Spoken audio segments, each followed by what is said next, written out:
শুভ সকাল আমার প্রিয় পরিবার, তোমরা সকলে কেমন আছো? আশা করছি যে যেখান থেকে আমার ব্লগটি দেখছো সকলে ভালো আছো। তোমাদের আশীর্বাদ ও ভালোবাসার সাথে নিয়ে আজকের ব্লগটি শুরু করলাম। আজকে হলো শনিবার আর এখন বাজে ঘড়ির কাঁটা 6টা। তো এখন থেকে আজকের ব্লগটি এবং সংসারের সমস্ত কাজকর্মগুলো শুরু করলাম। তো জানো তো এই কদিন ধরে না সকাল সকাল ঘুম ভেঙে যাচ্ছে। কেন জানো তো? এই যে 2-3 দিন ফোনে অ্যালার্ম দিয়ে রেখেছিলাম জানো, যাতে করে তাড়াতাড়ি ঘুম ভেঙে যায় এবং সংসারের কাজকর্মগুলো অনেকটাই তাড়াতাড়ি করে সেরে নিতে পারি। তাই 2 দিন অ্যালার্ম দিয়ে রাখাতে আজকে 3 দিনের দিন আর অ্যালার্ম বাজার আগে ঘুম ভেঙে গেছে। এটাই হলো আমাদের অভ্যাস জানো। তো আর কি করব, সবার প্রথম ঘর থেকে বাসনগুলো বাইরে বের করে নিলাম, তারপর রান্নাঘরে ঝাপটি ভেতর দিয়ে ছিল তুলে রাখলাম। আর এই দিক দিয়ে আমার এই ভাঙা চোরা মাটির টিনের ঘরটিকে সবার আগে ঝাঁপ দিয়ে দিচ্ছি। এই ঘরটাই আমাদের কাছে লক্ষ্মী জানো, কারণ কি বলতো, এই ঘরটা থেকেই না ডোডোর বাবা বসে বসে কাজ করে এবং সেই কাজ থেকে যেই টাকাটা উপার্জন করে সেটাই কিন্তু আমরা সংসারের কাজে লাগাই। তাই জানো তো ওই ঘরে না আমরা ভাতের হাঁড়ি মানে চালের হাঁড়ি যাকে বলা হয় রাখি জানো। দোকান থেকে যে সমস্ত চাল টাল নিয়ে আসে কিনে সেগুলোই রাখা থাকে। ওই ঘরটা আমরা লক্ষ্মী ঘর হিসাবেই মানি, যাতে কর্মজীবন তো সেই কারণে। তো এই দিক দিয়ে আমি কিন্তু বাড়ি থেকে কিছু বেরোনোর আগেই দুয়ার ঘরে জলটা দিয়ে দিচ্ছি। আর জানো তো সকাল সকাল যদি দুয়ার ঘরে জলটা দেওয়া থাকে না আর কোনো চিন্তাই থাকে না।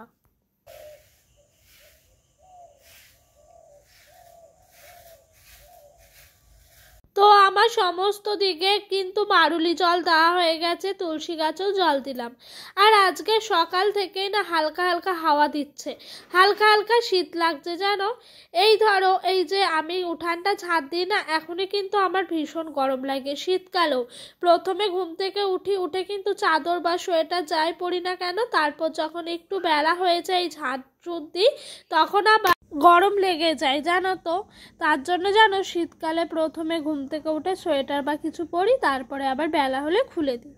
তবে সেই দিন আর বেশি দিন নাই, এই আসছে হাতে গোনা কটা দিনই বা রয়েছে আমাদের সামনে।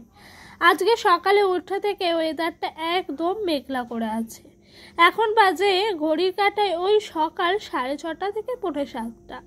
এখনো অবধি সেরকমভাবে আকাশে রোদ্দুর দেখা যায়নি, তবে কুয়াশা হালকা আছে জানো তো। আকাশে মেঘ থাকলে পরে কুয়াশা সেরকম একটা হয় না, তবে দেখবে যেদিন কুয়াশা খুব পড়ে সেদিন আবার দেখবে তোমার রোদ্দুরটাও ঝলমলে করে ওঠে।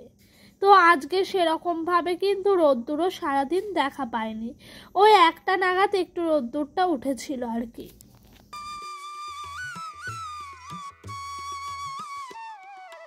তো তোমাদের সঙ্গে গল্প করতে করতে মানে আমার ঝাঁট দেওয়া হলো, তারপর ঝাঁটাটা ধুয়ে তার জায়গা মতো করে রাখলাম।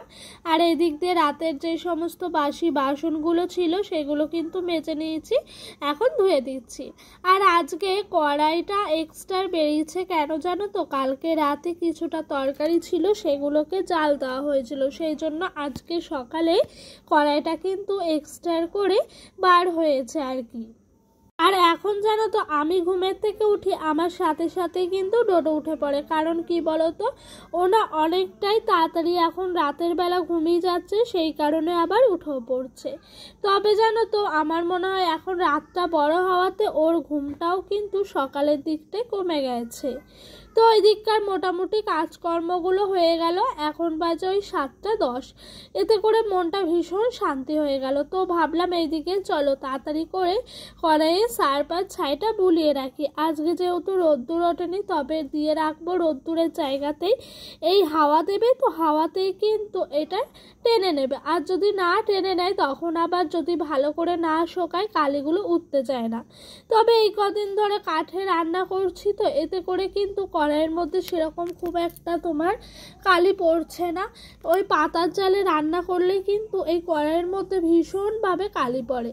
আর দেখেছো কড়াইয়ে সার্ফ ছাই দিলাম কিন্তু সাদা হয়ে রয়েছে। আর এটা সাদা হয়েছে কেন জানো তো, কারণ হলো এই ছাইটা যখন কাঠে রান্না হয় তখনই তুলে একেবারে আলাদা জায়গায় করে রেখে দেওয়া হয়েছিল। এই তোমার সার্ফ ছাইটা মানে তোমার ওই যে কাঠের রান্নার সার্ফ ছাইটা, এটা কিন্তু বেশ সাদা লাগে আর সুন্দর সুন্দর লাগে। তবে জানো তো কালিরটা আবার মানে পাতায় রান্নাটা কালি কালি হয়ে থাকে, কালো হয়ে যায়, সেটা আবার একটুও ভাল লাগে না। তো ওই দিককার আমার সকালের মোটামুটি কাজকর্ম হলো, সকালে রান্না বান্না খাওয়া দাওয়া সমস্ত কিছু একটা পর্ব মিটে গেছে। একেবারে চলে এসেছি দুপুরের পর্বে। এই যে উনুন ধরাতে, জানো তো পাতার সুবিধা কি, পাতায় জানো তো প্রথমে তোমার পাতাটা জ্বালিয়ে ফেললেই কিন্তু উনুনটা ধরে যায়। আর এই কাঠ দিয়ে রান্না করলে প্রথমে কিন্তু পাটকাঠি ধরাতে হয়, তারপর সরু সরু কাঠগুলোকে দিতে হয়, তারপরেই কিন্তু তোমার আগুনটা জ্বলে। তো মোটামুটি করে আমার আগুনটা আজ ভীষণ তাড়াতাড়ি জ্বলে গেছিলো। আর কি সুন্দর উনুনটা জ্বলছে দেখেছো, গাও গাও করে, ভীষণ ভাল লাগছিলো এই সুন্দর উনুন জ্বলাটা, মনে হচ্ছে রান্নাটা যেন মন ভরে করি।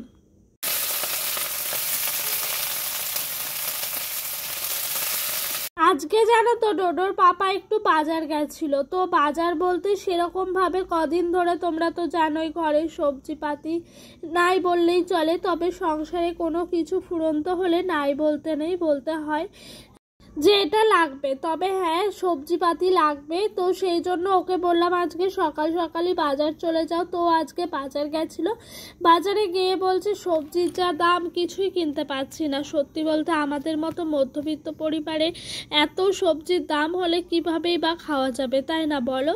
তো ও সবজিটা আজকে বলতে এই সিমটাই বলছে ভীষণ সস্তায় পেয়েছে, 250 নাকি 40 টাকা। তো সেই জন্য আজকে সিমটা নিয়ে এসেছিলো। তো সিমটা নিয়ে এসছে, ওকে আমি জিজ্ঞাসা করলাম যে কিভাবে রান্না করব। আমাকে বলছে সিমটা শুধু চচ্চড়ি করো কাঁচা লঙ্কা চিড়ে, তাহলে নাকি ওর ভীষণ ভালো লাগে। আগের দিন সর্ষে বেটে করেছিলাম, ওর সেটা আবার পছন্দ নয়। তবে আমার জানো তো ছোটো থেকেই সর্ষে পোস্ত বেটে খাওয়া অভ্যস্ত, সেই কারণে আমার না ভীষণ ভাল লাগে ওইভাবে খেতে।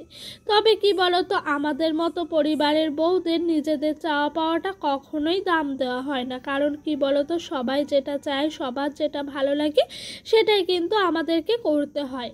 তাই জানো তো আমি প্রতিনিয়ত আমার খাওয়া দাওয়া, আমার চাওয়া পাওয়ার থেকে আমার সংসারে প্রতিটি মানুষের চাওয়া পাওয়া এবং খাওয়া দাওয়াটাই আমি বেশি তোমার গুরুত্বপূর্ণ দিই। তবে আমার যেটা পছন্দ সেটা বানাতে বানাতে ওই 6 মাস 9 মাস লেগেই যায়। তবে সেটা আমার তোমার বলে না গো, আমরা দেখে এসেছি ছোট থেকে, একটু মনে করলেই মনে পড়বে মা কাকিমাদেরও এরকমটা হতো। বলতেন বটে ওনারা যে এটা আমার পছন্দের খাবার, কিন্তু কখনো তারা রান্না করে খেত না। সেই অবস্থায় আজ আমাদেরই হয়ে দাঁড়িয়েছে। সংসার করতে করতে অতীতের কিছু কথাও কিন্তু জীবনের সাথে মিলে যাচ্ছে এখন। প্রতিনিয়তই ভাবি আর নিজের মতো করে হাসি, আবারও মন খারাপ করি, এটাই কিন্তু চলছে আমাদের প্রত্যেকটা মানুষের জীবন। তো তোমাদের সঙ্গে কথা বলতে বলতে ওই দিক দিয়ে আমার শিম চচ্চড়িটা হয়ে গেছে। আর আজকে নিয়ে এসছে একটু চিকেন। কাল রাতে ডোডোকে জিজ্ঞাসা করেছিল ওর বাবা যে কি খাবি বল, ও একটাই কথা বলেছিল চিকেন খাবো চিকেন খাবো। তো ওর কথা মতোই কিন্তু চিকেনটা আজ করা হয়েছে। আগে যেন আমাদের শুধু রবিবার করে চিকেন খাওয়া হতো, তবে এখন ছেলের পাল্লায় পড়ে যে কোনো বারই কিন্তু চিকেন রান্না করা হয়। তবে কি বলতো, বাচ্চা মানুষ তো, ও যেটা চায় ওর চাওয়া পাওয়াটাকে আমরা বেশি প্রাধান্য দিই। মানে তা বলে বড় বড় জিনিস বা আমাদের সামর্থ্যের বাইরে সেরকম কিন্তু না, যেটুকু আমাদের সামর্থ্যের বাইরে সেটুকুই। তো এই দেখো এই লেগ পিসটা ডোডোর জন্য ওর বাবা নিয়ে এসছে দোকান থেকে। তো লেগ পিস বলছে ছিল না, ও আবার নতুন করে চিকেন কেটে আবারও বলেছেন যে আমার লেগ পিস লাগবেই, তো দরকার খুব আর্জেন্ট, তো সেইভাবে নিয়ে এসছে। এ দেখো চিকেনটাও কিন্তু দিয়ে দিলাম। এখন মশলাটা ভালো করে কষানো হয়ে গেছে, তারপরে মাঝে দিয়ে একবার নেড়ে চেড়ে আলু দিয়েছি। তো আমি জানো তো চিকেন বা কোনো কিছু মাংসতেই যেন আলুটা খুব একটা বেশি দিই না, আলু বেশি দিলে দেখবে মাংসর টেস্টটাই নষ্ট হয়ে যায়, সেই কারণে দিই না। আবার অনেককে দেখেছি যেন গোটা রসুন ফেলে দেয় চিকেনের মধ্যে, তো সেটা আমার সব থেকে হান্ডি চিকেনের মধ্যেই ভালো লাগে। এরকম নর্মাল চিকেনে আমার কখনোই সেরকমভাবে পছন্দ হয় না ওই গোটা রসুন ফেলে দিয়ে রান্না করা। তো আমার জানো তো সবসময় মনে হয় যে আমি যদি কখনো হান্ডি চিকেন রান্না করি তখন ওরকমটা করব।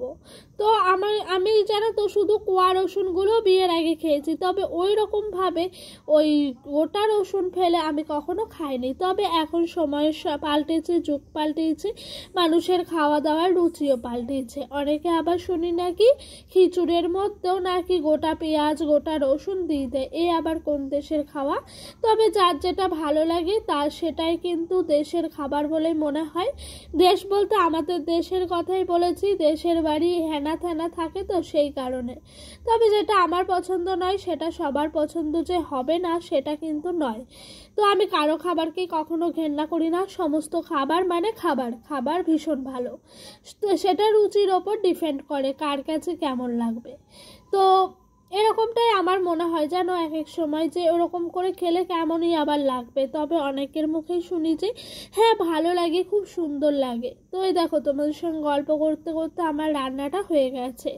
আজকে জানো তো মাংস নিয়ে এসছে বলে ডোডোর পাপা অনেক দিন পর আজ একটু মিনিকেট চাল এনেছে।